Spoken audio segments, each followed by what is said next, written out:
দেশের জার্সিতে আবার বিরাট কোহলি এবং রোহিত শর্মাকে খেলতে দেখতে চান একসঙ্গে? তাহলে আপনার জন্য আজকে আমি একটা দারুণ খবর নিয়ে এসেছি। বিসিসিআই এবার যা ভাবছে তা শুনলে আপনি যদি একজন সত্যিকারের ক্রিকেট প্রেমী হন তাহলে আপনি খুশিতে নাচতে লাগিয়ে দেবে। তাহলে চলো বন্ধুরা দেখে না যাক কি সেই খবর। নমস্কার বন্ধুরা, আপনারা দেখছেন ক্রিকেট ক্যাপস, আর আজকের ভিডিওতে আমরা আলোচনা করব একদম একটা হট টপিক নিয়ে। বিরাট কোহলি এবং রোহিত শর্মার প্রত্যাবর্তন হতে চলেছে শ্রীলঙ্কা সফরের মাধ্যমে। হ্যাঁ, ঠিকই শুনেছেন, বাংলাদেশের জায়গায় শ্রীলঙ্কায় হতে চলেছে সাদা বলের সিরিজ, যেখানে মাঠে ফিরতে পারেন এই দুই কিংবদন্তি। চলুন পুরো বিষয়টা জেনে নিই বিশদে। ভারতীয় দল বাংলাদেশ সফরে নিয়ে এখন অনিশ্চয়তা একদম তৈরি হয়েছে, আর তার জন্য নতুন পরিকল্পনায় নেমেছে আমাদের ভারতীয় ক্রিকেট বোর্ড। এখন চাইছে বাংলাদেশ সফর বাতিল করে শ্রীলঙ্কার সাথে সাদা বলের সিরিজ খেলতে। এর জন্য শ্রীলঙ্কার বোর্ডের সঙ্গে প্রাথমিক আলোচনাও তারা ইতিমধ্যে সেরে ফেলেছে। বিসিসিআই 3টে ওয়ানডে এবং 3টে টি-20 ম্যাচের প্রস্তাব দিয়েছে, আর সব মিলিয়ে এই সিরিজটা শেষ করতে চায় তারা মাত্র 2 সপ্তাহের মধ্যে।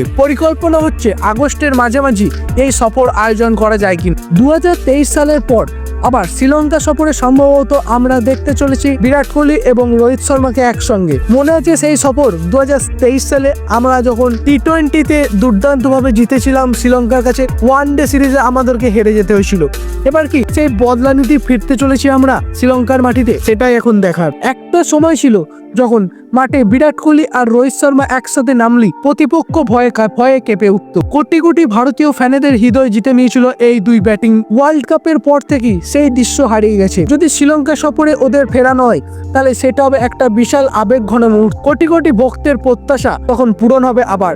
তাহলে বন্ধুরা, আপনারা কি চান বিরাট কোহলি এবং রোহিত শর্মা আবার একসাথে মাঠে নামুন? অবশ্যই ভিডিওটি একটি মন থেকে লাইক করে দিন এবং কমেন্টে গিয়ে লিখে দিন #BringBack বিরাট কোহলি এন্ড রোহিত শর্মা। আর ভিডিওটি যদি আপনার ভালো লেগে থাকে তাহলে অবশ্যই তোমার প্রিয় ক্রিকেট প্রেমী বন্ধুকে অবশ্যই আমাদের চ্যানেলের লিঙ্কটি শেয়ার করে দাও, যাতে তুমি যেভাবে ক্রিকেট রিলেটেড আপডেট সবার আগে পেয়ে যাচ্ছ, সেও যেন ক্রিকেট রিলেটেড সমস্ত আপডেট সবার আগে পেয়ে যায়। তাহলে বন্ধুরা, অবশ্যই আমাদের চ্যানেলের লিঙ্কটি শেয়ার করো তোমার প্রিয় বন্ধুদের মধ্যে। আর ডেসক্রিপশন বক্সে দেখো লিঙ্ক আছে, যেখানে আমাদের কমিউনিটির লিঙ্কগুলো দেওয়া আছে। অবশ্যই আমাদের কমিউনিটিতে গিয়ে যোগ দিয়ে দাও, যেখানে আমরা ক্রিকেট রিলেটেড আপডেট ইউটিউবের আগে দিয়ে থাকি। তাই বন্ধুরা, অবশ্যই আমাদের কমিউনিটিতে যোগ হতে ভুলো না। তাহলে বন্ধুরা, আজকের জন্য এই পর্যন্তই। ফিরে আসি খুব শীঘ্রই নতুন কোনো আপডেট নিয়ে। ততক্ষণের জন্য জয় হিন্দ।